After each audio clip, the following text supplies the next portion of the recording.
When I came back from the grocery store, my arms aching from carrying the bags, the first thing I saw was cardboard boxes piled in the hallway. My clothes, my blankets, even the photo of my late husband all dumped together like trash. "Jessica," I called out, my voice sharp. "What is going on here?" My daughter appeared at the top of the stairs, arms crossed, lips pressed tight. Kevin followed, carrying another box. He set it down with a thud. "This is your stuff, Mom," Jessica said. "We need your room for the kids. You'll move into the garage. There's space if we clean it up." I dropped the grocery bag. Apples rolled across the floor, but no one bent to pick them up. "The garage?" My throat felt raw. "That's where you expect me to sleep?" Kevin shrugged. "It's not a big deal. We'll put a cot in there. You're barely in your room anyway. Why waste the best space?" I stared at them both. The children I had raised, now treating me like an unwanted tenant in my own house. I cooked in this kitchen. I scrubbed these floors. I built this home with your father. And you're throwing me out? Jessica sighed like I was being dramatic. "You'll be fine. Stop acting like a martyr.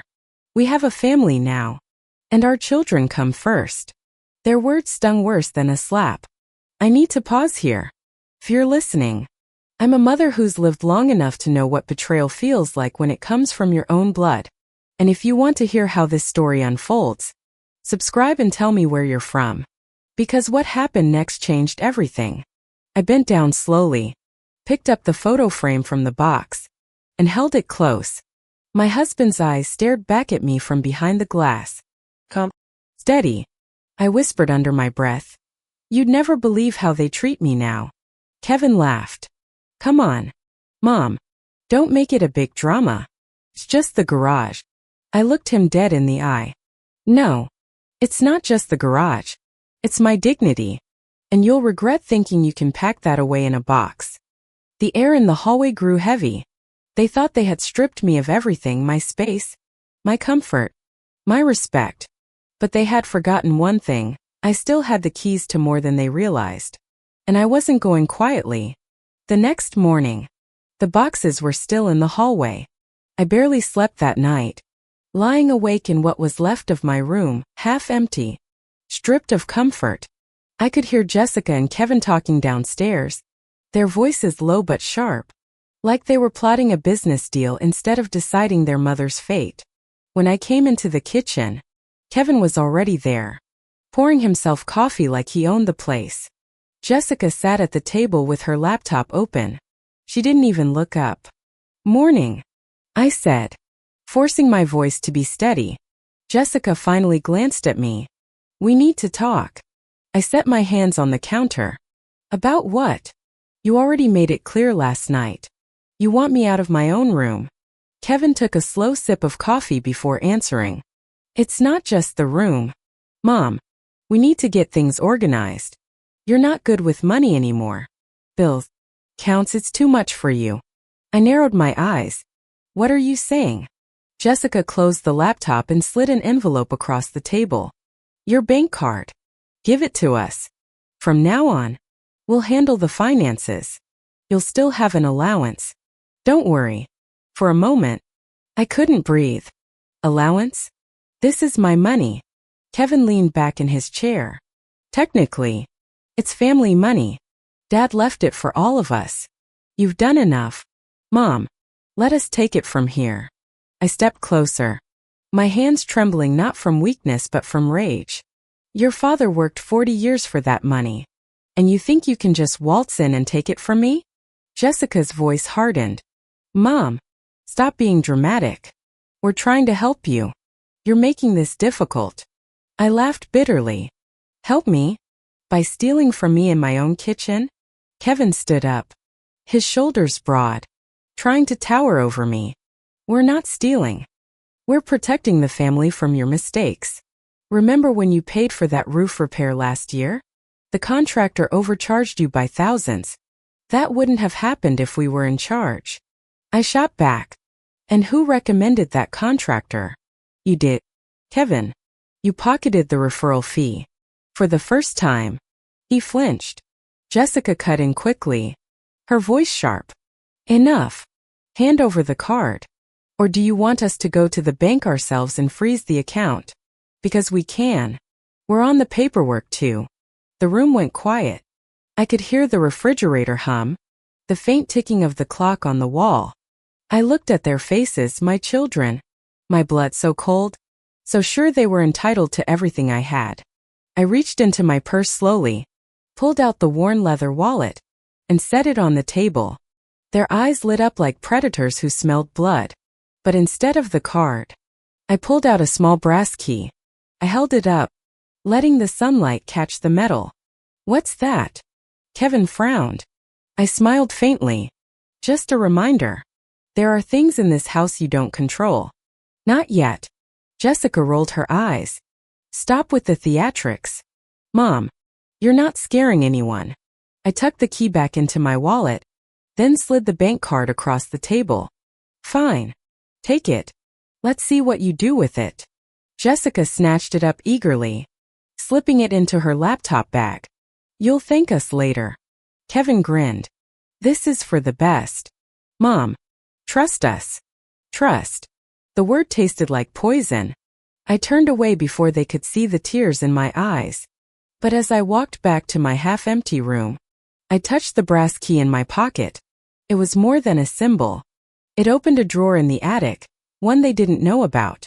Inside that drawer were documents, receipts, and something else they hadn't counted on, the second account. The one I'd opened years ago when your father was still alive. The account they couldn't touch, because they didn't even know it existed. They thought they'd won. They thought I was weak. But I wasn't done. Not by a long shot. The following week, the house felt different. My own footsteps echoed like I was a stranger in the place I'd built with my late husband. Jessica and Kevin had settled into their new roles, strutting around like landlords instead of children. On Monday morning, Jessica waltzed into the kitchen with my card in her hand, twirling it like a prize. Mom, don't worry. I paid the utility bills for you. See? Already handled. I forced a thin smile. How thoughtful. Kevin smirked. We're also setting up automatic withdrawals. You won't have to think about anything anymore. We'll take care of all the expenses. Just relax. Relax. The word stung like a slap. To them, relax meant stay quiet while we strip you of control. But they underestimated me. 3 days later, Jessica stomped into my half-empty room, her face red with frustration. She tossed a piece of paper onto my bed.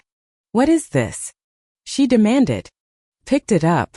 It was a receipt, payment for my medical prescriptions. Paid in full. So? I asked calmly. Jessica's eyes narrowed. I canceled the card. How did this get paid? I shrugged. Maybe the pharmacy made a mistake. She shook her head. No. This is coming from a different account. One I don't know about. I leaned back against the headboard, letting her words hang in the air. Kevin appeared behind her, his face twisted in suspicion.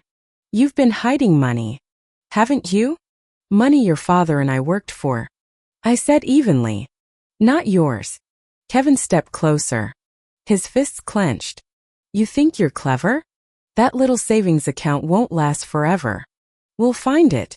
I looked him dead in the eye. Maybe. But you'll never control me the way you think you do. Jessica crossed her arms, trying to regain her composure. Fine. Keep your secrets. But you can't live on that forever. Eventually, you'll need us. I almost laughed.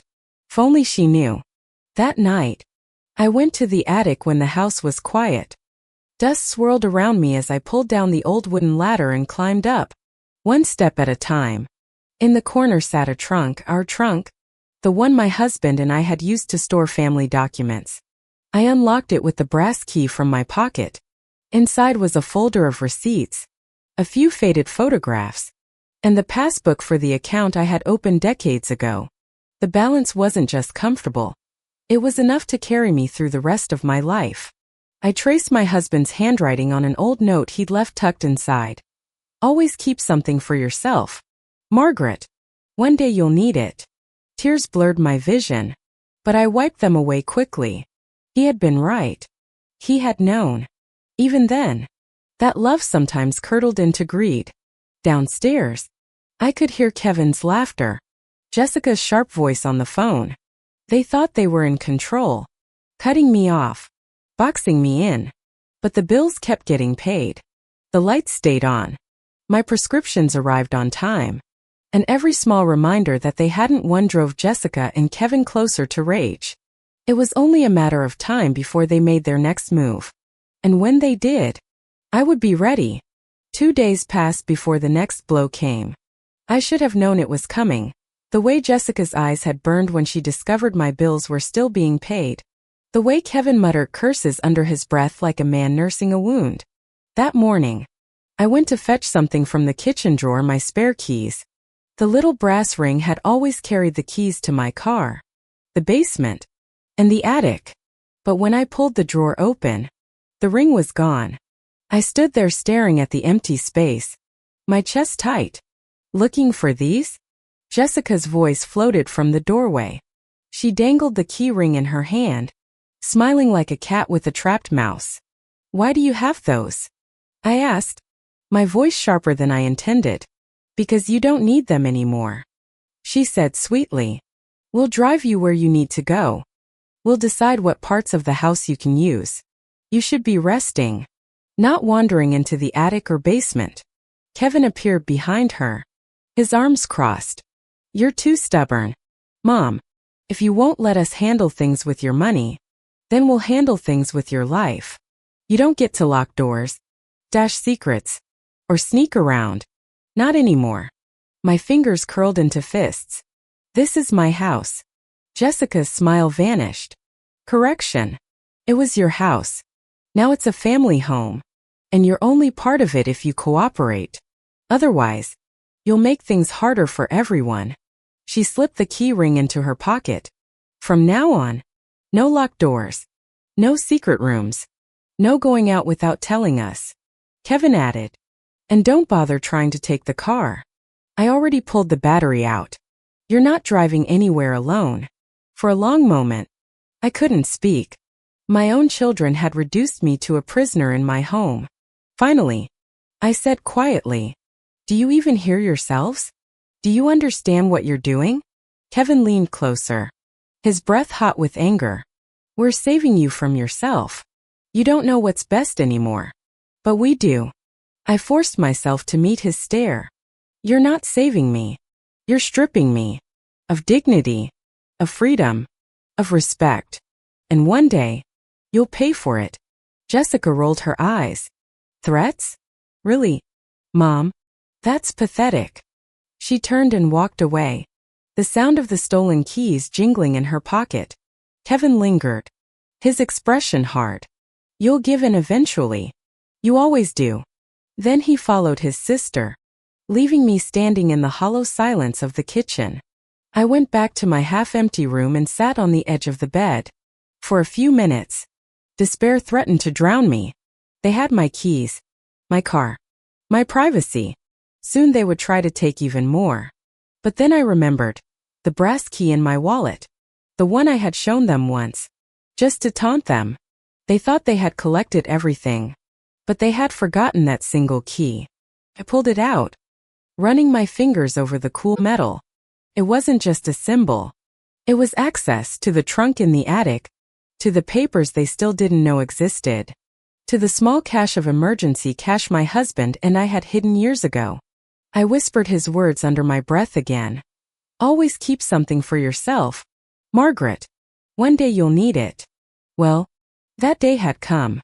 The next time Jessica and Kevin tightened the noose, they'd discover it wasn't around my neck. It was around theirs. The attic had always been my sanctuary. Dusty boxes, the old rocking chair, faded photographs, all the things my husband and I had stored away through decades of living. To me, it was memory. To Jessica and Kevin, it was loot. I heard them before I saw them. Heavy footsteps on the wooden ladder. Laughter sharp and cruel. Boxes being dragged across the floorboards. By the time I climbed up, Jessica already had my wedding dress in her hands. Mom, why are you keeping all this junk? She sneered. We could sell half of it at a yard sale. Or better, auction. Vintage stuff gets good money. Kevin had pulled out an old chest. The one my husband and I used to keep important documents. My chest tightened as I saw him run his hands across the lid. Locked? He muttered, giving it a shake. Figures. She still thinks she can keep secrets. Jessica turned to me, her eyes gleaming. Where's the key? Mom, don't tell me you don't remember. You're not that senile yet. I stayed silent, my hand resting casually in my pocket where the brass key was hidden. Kevin crouched beside the trunk, pulling at the hinges. We can pry it open. I've got tools in the garage. Won't take long. Don't you dare, I said, my voice sharper than I expected. He straightened up, smirking. What are you going to do about it? Call the police? Tell the neighbors? You don't even have a phone in your room anymore. We made sure of that. Jessica laughed. Face it, Mom, whatever you're hiding, we'll find it. And when we do, it'll be ours. I stepped forward, my heart pounding. You're not children anymore. But you still don't understand. Some things aren't yours to take. Kevin gave the trunk a final kick and muttered, We'll see. He and Jessica hauled it down the ladder, bumping it against the steps like it was just another piece of furniture. That night, I crept into the hallway, my bare feet silent on the wood. The trunk now sat in the living room, chained shut after Kevin's failed attempt to break it. They had left it there, waiting for the right moment. I knelt beside it, pressing my hand against the familiar wood. My husband's voice echoed in my memory. Always keep something for yourself, Margaret. Slowly, I slid the brass key into the lock. It turned with a satisfying click. Inside lay more than memories. There were bonds, certificates, and receipts, proof of investments my children didn't know existed. But that wasn't what made me smile. At the very bottom was an envelope, sealed and untouched, in my husband's handwriting. I opened it carefully, my hands trembling. If you're reading this, it means you've needed to stand alone. Everything in this trunk is in your name, not theirs. Trusted you, Margaret. Don't let anyone take that away. I pressed the letter to my chest, tears running down my face. For the first time in weeks, I felt not just sadness but strength. The next morning, Jessica found me sitting calmly in the kitchen with the trunk key on the table. You opened it? She demanded. Yes, I said simply. And? Kevin asked, his voice tight. I looked at them both, holding their gaze. And what's inside isn't yours, no matter how hard you try. Jessica slammed her hand on the counter. You're bluffing. Kevin leaned in, searching my face for cracks. But I didn't flinch. Keep thinking that, I said quietly. The more you try to take from me, the less you'll end up with. The silence that followed was thick, heavy, dangerous. They thought they could bully me into surrender. They thought age had made me weak. But now, I had proof, and they had no idea how close they were to losing everything. It started with whispers, sharp and hurried, leaking through the thin walls at night. Jessica and Kevin thought I was asleep, but I heard every word. She's lying, Jessica hissed. There's more. That trunk wasn't just old papers. She's got something else. I can feel it. Kevin grunted. Then we need to push harder. She'll crack eventually. Maybe if she's not under our roof. Are you suggesting? Yes. Kevin cut her off. She moves out. Permanently. I lay in the dark, staring at the ceiling, my heart pounding. They weren't satisfied with taking my money, my keys, my privacy. Now they wanted my home. The next morning, Kevin didn't bother with pretense. He strode into my room, holding a folded piece of paper. Jessica hovered behind him, arms crossed, her expression smug. Mom, Kevin began. This arrangement isn't working. You're stubborn, and it's causing problems for everyone. So we've decided it's best if you move out. You can stay in an assisted living facility. Jessica already toured one. It's clean. Safe. They'll cook your meals. I stared at him, my hands gripping the quilt. You want to throw me away like garbage? Jessica's lips curled. Don't be dramatic. We're doing what's best for the family. You'll be more comfortable there. And we'll finally have room for the kids. I shook my head slowly. This is my house. I built this life with your father. You don't get to shove me aside. Kevin dropped the paper onto my bed. You have 3 days. After that, we'll hire movers. I picked up the paper, my fingers trembling. It wasn't a legal notice, it was worse. It was a printout from a glossy brochure. Sunny Pines Assisted Living Community. A smiling nurse. A sterile room. A line that read, where seniors rest while families thrive. I laughed, the sound raw and bitter. While families thrive. I repeated. That's what you call it? Thriving by discarding your mother? Jessica stepped closer. Her voice sharp. Stop making us the villains. We're giving you comfort.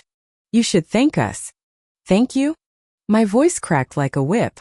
For stealing my keys? For raiding my attic? For treating me like a burden in my own home? Kevin's jaw tightened. Don't fight us on this.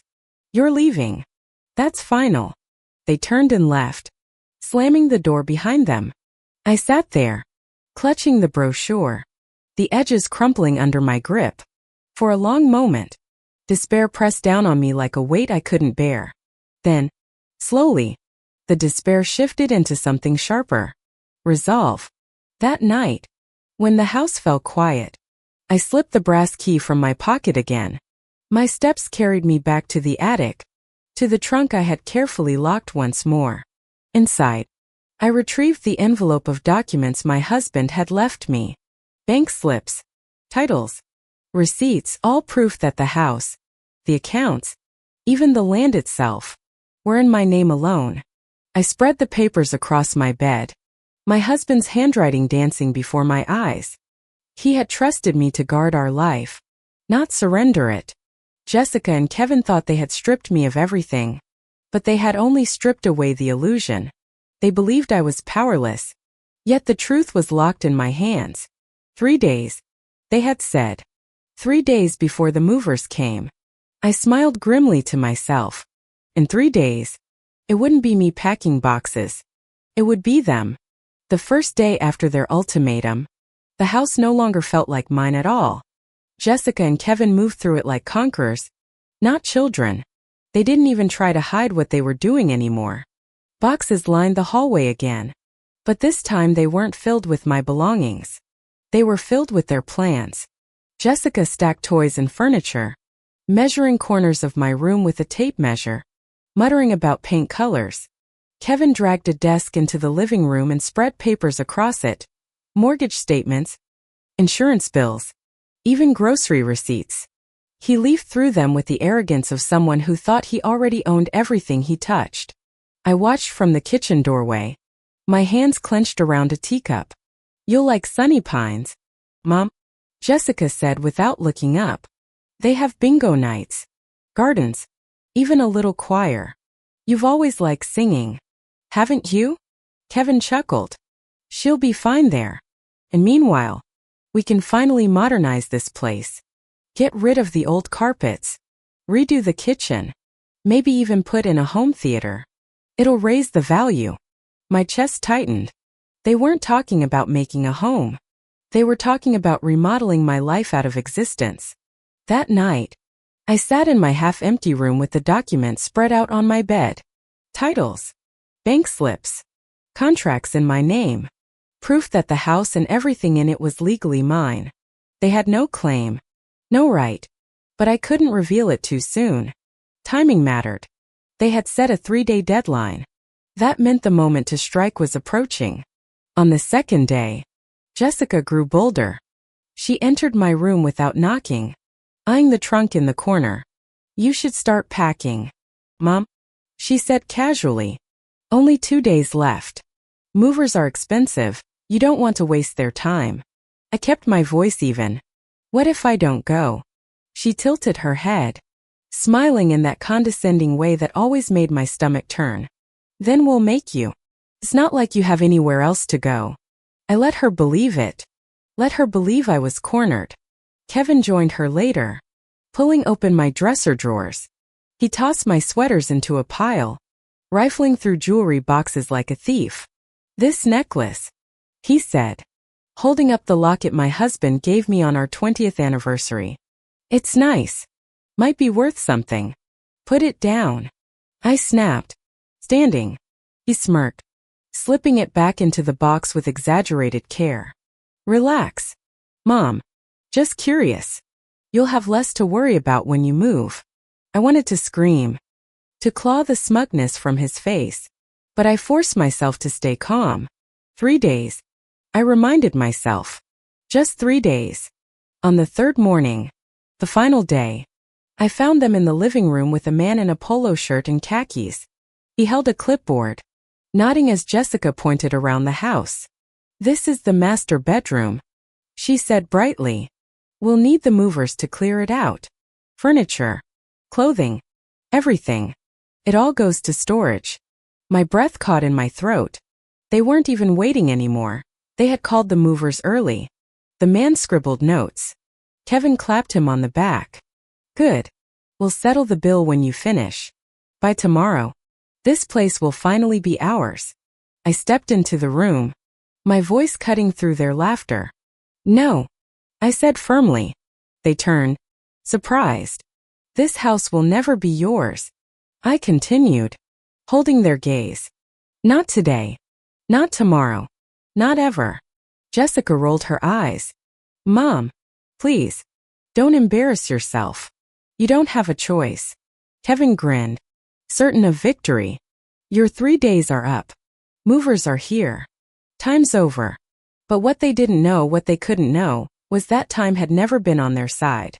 Every second they pushed me closer to the edge. They only set themselves up for the fall. And the fall was coming. The movers waited on the porch, their truck idling by the curb. I could see them through the window, 2 young men in uniforms, leaning against the railing, bored but ready to haul away my life. Jessica was practically glowing, giving them instructions. Kevin leaned against the wall, arms crossed, smiling like a man who thought the game was already won. Mom, Jessica said sweetly, it's time. Pack up what you want to keep. The rest goes into storage. Don't make this harder than it has to be. Kevin added, you've had a good run here. But now it's our turn. I walked slowly into the kitchen, the folder of documents tucked under my arm. My heart pounded, but my face was calm. I set the folder on the table, flipping it open with deliberate care. What's this? Jessica asked, frowning. I slid the first sheet across the table. The deed to this house. Look closely at the name. Kevin picked it up, scanning the page. His smirk faltered. Margaret Collins. He muttered. That's right. I said evenly. Not Jessica. Not Kevin. Just Margaret Collins. Me. This house has been in my name alone since your father passed. You have no claim here. Jessica's face reddened. That can't be right. Dad left everything to the family. I shook my head. He left it to me, and I chose to keep it that way. Every mortgage payment, every tax bill, paid from my account. Not yours.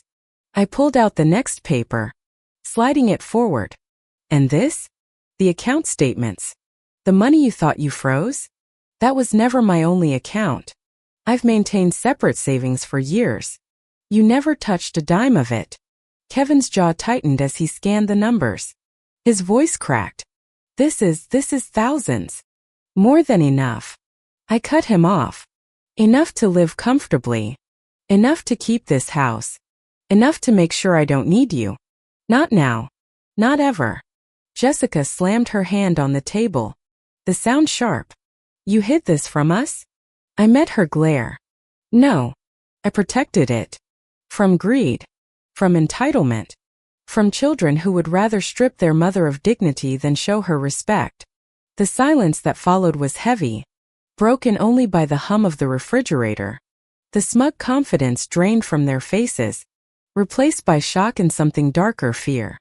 Jessica finally spoke, her voice trembling with fury. This isn't fair. We're your children. We deserve. You deserve nothing. I said coldly. Respect is earned. You chose betrayal. And now you live with the consequences. Kevin tried to recover, his voice sharp. You can't just throw us out. Where will we go? I leaned forward, my eyes locking onto his. The same place you wanted to send me. Out. 3 days. Wasn't it? That was your deadline for me. Now it's yours. Jessica's mouth opened and closed like she was searching for words. But none came. I stood, gathering the papers back into the folder. Then I turned toward the door where the movers still waited. Thank you for coming, I told them firmly. But you won't be moving me. You'll be moving them. The men exchanged surprised glances. Kevin started forward. But I held up the deed again. This is my house. My name. My right. You have no power here anymore. The movers looked at Kevin, then Jessica, then back at me. One of them shrugged. Ma'am, we just do what we're told. If this is your place, then we'll take their orders off the list. Jessica let out a strangled cry. You can't do this. But it was already done. The papers were undeniable. The truth unshakable. For the first time in weeks, I felt the weight lift from my chest.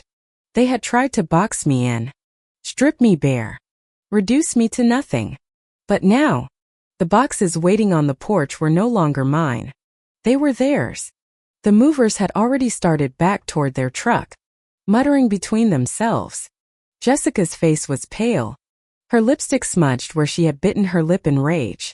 Kevin stood stiff as a board, fists clenched, like a boxer who had just realized the fight was lost before it began. But they weren't finished.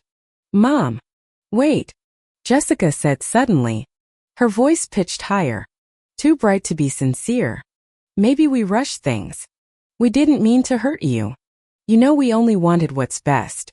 What's best for you? I corrected. Kevin jumped in, his words fast, desperate. Look, maybe we pushed too hard. But think about the kids, my kids. They need a bigger room. They need stability. If you just let us handle things, we can all live together peacefully. No more fights. I laughed, short and bitter. Peacefully? After you boxed up my clothes, stole my keys, drained my account, and tried to shove me into a nursing home? That's your idea of peace? Jessica stepped closer, her hands out like she was trying to soothe a wild animal. We made mistakes, but we can fix it. Please, Mom, don't throw us out. We're family. I looked at her, really looked at her, the woman I had raised, the little girl who once clung to my hand at the fair, terrified of getting lost. That girl was gone. What stood before me now was a stranger who believed love meant possession, who believed entitlement outweighed respect. No, I said quietly. Kevin's mask cracked. He slammed his fist against the wall, the picture frames rattling. You can't do this. We gave up our own lives to take care of you. You deserve exactly what you've earned. I cut in, my voice steady as stone. Nothing. His face twisted, red with fury. You'll regret this. You think you can live here alone? You can't. You'll need us eventually. You always will. I stepped forward, meeting him eye to eye. The only thing I need is freedom from you. Jessica's voice broke into a sob. Mom, please don't do this to us. Do this to you? I shook my head slowly. You did this to yourselves. The day you decided I was a burden instead of a mother. You wrote this ending. The silence that followed was heavy, suffocating. Kevin paced like a caged animal, his fists opening and closing. Jessica stood frozen, tears streaking her cheeks. Finally, I turned to the movers. Their things. Start with the boxes in the hallway. The men exchanged uncertain glances, but then one nodded and bent to lift a box. Jessica let out a cry, rushing forward. No, those are ours. You can't. Kevin grabbed her arm, pulling her back. He wasn't crying. But his face was pale now, drained of all that smug confidence. He knew it was over. I watched as the boxes, full of their plans, their possessions, their arrogance, were carried out the door. For the first time in weeks, I felt the air in the house clear, as though the weight of their betrayal was finally leaving with them. Jessica turned to me one last time, her voice hoarse. "You're really choosing this? Choosing to be alone over your own children?" I met her gaze without flinching. "No. I'm choosing dignity over betrayal.